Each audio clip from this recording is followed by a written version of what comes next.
Hey everyone, and welcome back. We're heading to Darwin, Australia for this deep dive. It's getting hot there. I mean, really hot. Oh, yeah. We've got a bunch of reports and articles about how Darwin is using data to fight this extreme heat, trying to make the city a little bit more livable. Right. You know, we're talking about a living lab where residents can actually zoom into their neighborhoods, see how much heat they're exposed to, and even find ways to cool things down. Plus, we're going to dig into this thing called the 330-300 rule for greener cities. Do you think Darwin passes the test? Well, I guess we'll have to see. What I find interesting is that Darwin's really facing this head on. You know, the Northern Territory is just incredibly hot. Yeah. Those feels-like temperatures often go above 35 degrees Celsius. Wow. That kind of heat just impacts everything. Work, leisure, even your health. I bet it really makes those air conditioning bills go up too, right? Yeah. So tell me, how is this Darwin Living Lab portal helping residents deal with this? Well, this portal, it was developed by CSIRO, and it basically gives residents a personalized view of the heat in their neighborhoods. Okay. It's like a heat map, but it's got more actionable insights. Right. Residents can see their own heat exposure, and then they can actually explore solutions. Okay, so let's say I'm a resident, I'm on this portal. What am I actually looking at? What kind of information can I get? You would see things like the tree cover in your area, the materials used in the buildings around you, and even other things that can contribute to the urban heat island effect. Then the portal, it suggests things you can actually do. Oh, wow. For instance, it might tell you to plant more trees for shade. You know, that makes sense. I mean, there's a reason why we naturally look for shade on a hot day, right? Exactly. And trees are incredibly effective at cooling things down, you know. Yeah. It's a process called transpiration. Oh, okay. So more trees equals a cooler neighborhood, maybe even lower energy bills.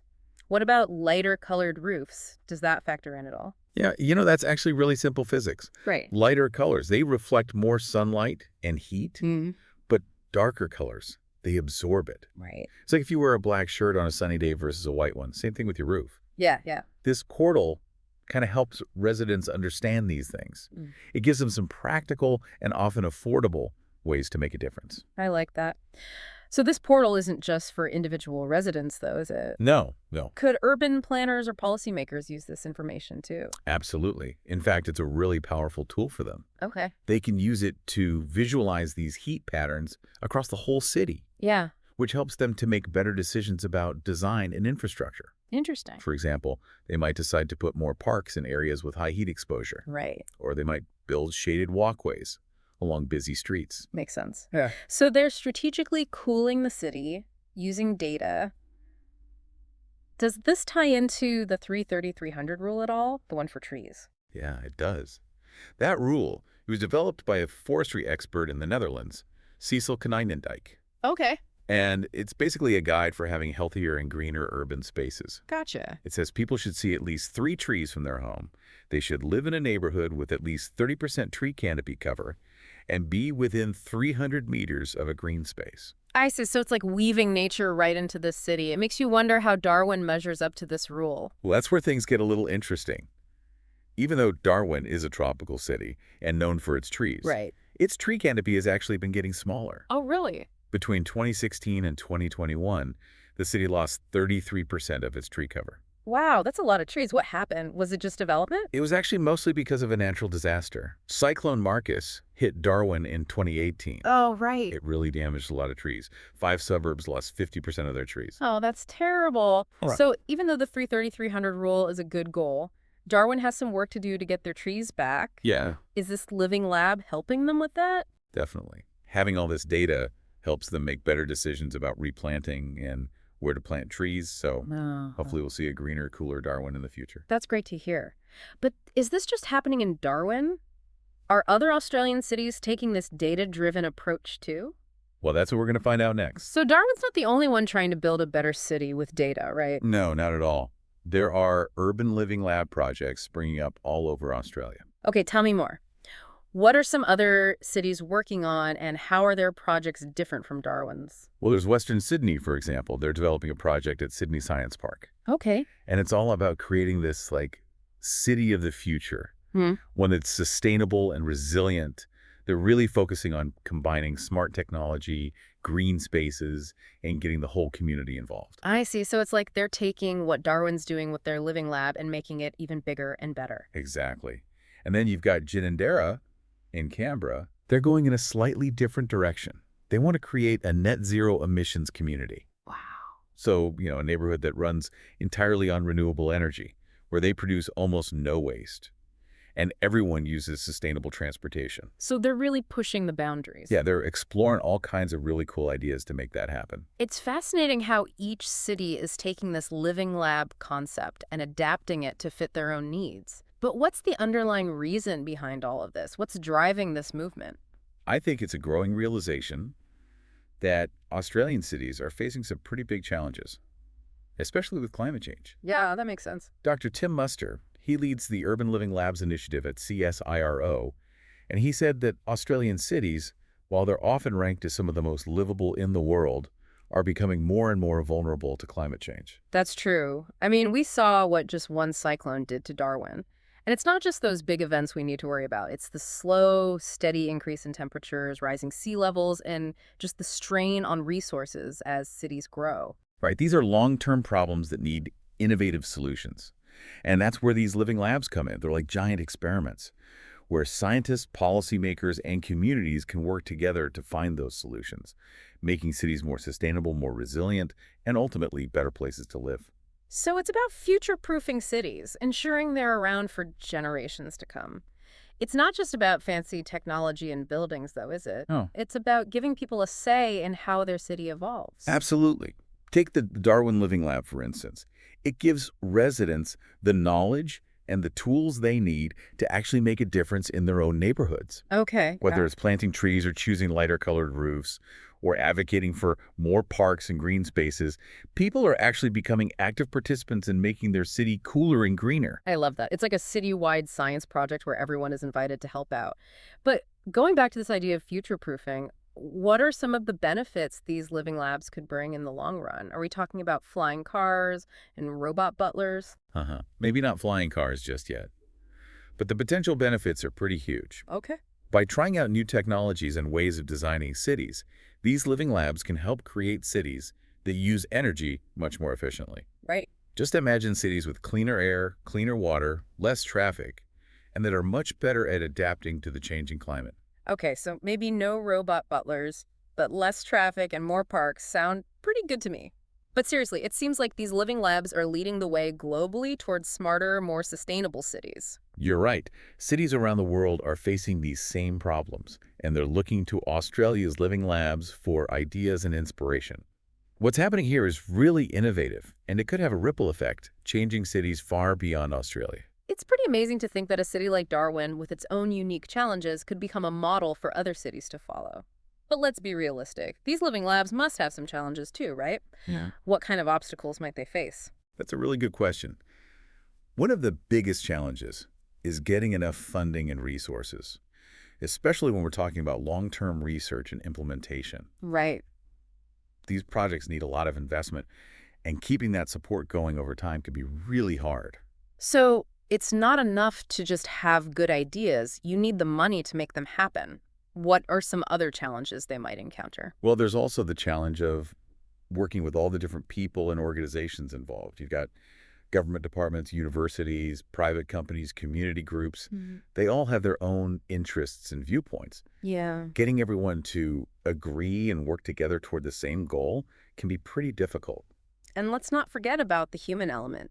People are creatures of habit. It can be hard to get them to change their behavior and try new ways of living. You're absolutely right. Even with the most amazing technology and buildings, these projects won't work unless the community is on board. We have to educate people, address their concerns, and make them feel empowered to be part of the solution. So it's all about building trust, working together, and sharing a vision for a better future. That sounds like a tough job, but it seems like these living labs are up for the challenge. They are. And the rewards are potentially huge. If these projects can prove that it's possible to create cities that are truly sustainable, resilient, and livable, it could start a global revolution in how we plan and design cities. That's a pretty powerful thought. I think we've covered a lot today, from the heat in Darwin to all the amazing research happening in living labs across Australia. It's clear that data is playing a key role in shaping the cities of the future. It's giving people and policymakers the information they need to make smarter choices about how we live, work, and play in our cities. But before we wrap things up, I'm curious to hear your final thoughts on all of this. They are, and the rewards are just huge. If they can show that you can create cities that are truly sustainable, resilient, and livable, it could change how we think about cities forever. It's a big idea. We've talked a lot about Darwin and what they're doing with data to deal with extreme heat. But you got me thinking about other cities and the climate challenges they have. Yeah. Could this data-driven approach work for things like rising sea levels, extreme cold, even air pollution? Oh, absolutely. That's the best part about this whole approach. You can adapt it. Okay. The same ideas that are helping Darwin manage heat can be used to address all sorts of urban issues. It's like having this toolbox full of data-driven solutions that you can tweak for each city. I like that analogy. So let's talk about rising sea levels. Yeah. That's something a lot of coastal cities are worried about, right? Right. How could data help in that kind of situation? Well, imagine a city using sensors all along its coastline to track the sea level in real time. Okay. They could then combine that data with historical information and predictions to get a much better understanding of the risks they're facing. So they're not just reacting to the problem, they're actually getting ahead of it. Yeah, exactly. And with that knowledge, they can put in place early warning systems for residents, build better seawalls, or even decide to move important buildings and infrastructure further inland. We're even seeing some really cool ideas like floating communities being developed. It's incredible how data can turn something that seems like an impossible problem into an opportunity to get creative and find solutions. What about cities that get really cold? Can data help them stay warm and use lit energy? Absolutely. You can use data to figure out the best ways to insulate buildings, design heating systems that are more efficient, or even create little microclimates within the city to protect people from the worst of the cold.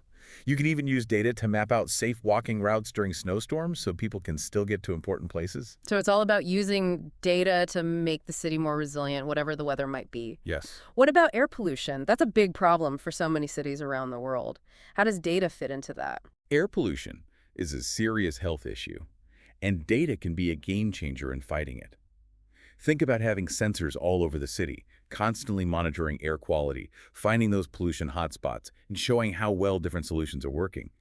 This kind of data can inform policies to reduce emissions from cars and factories, encourage people to use public transportation, and create more parks and green spaces that act as natural air filters. So it's about using data to create a healthier environment for everyone. What about our listener, though? What can they do to help? It's a great question. One of the most important things anyone can do is to speak up and advocate for data-driven solutions in their own communities. Okay. Talk to your local representatives, go to those city council meetings, and let them know that these issues matter to you. Demand transparency and support for collecting and using data to make better decisions. So it's about being informed citizens and making sure our leaders are using data to create smarter, more sustainable cities. What else can people do? Another thing is to embrace data in your own life. There are tons of apps and websites now that let you track how much energy you're using, your carbon footprint, even how much pollution you're exposed to.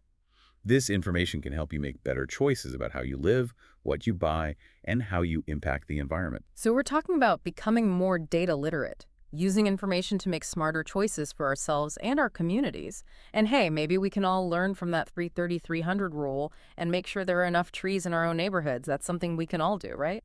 Absolutely. Even small actions can make a difference when we all do them together. The future of our cities is in our hands, and data is one of the most powerful tools we have to create a better, more sustainable future. That's a great point. To all our listeners, thanks for joining us on this deep dive into the world of data and how it's changing our cities. We hope you learned something new and are ready to take action. And maybe, just maybe, you've developed a new appreciation for those wonderful trees that give us shade, clean our air, and make our cities more beautiful. Until next time, keep exploring, keep asking questions, and keep learning.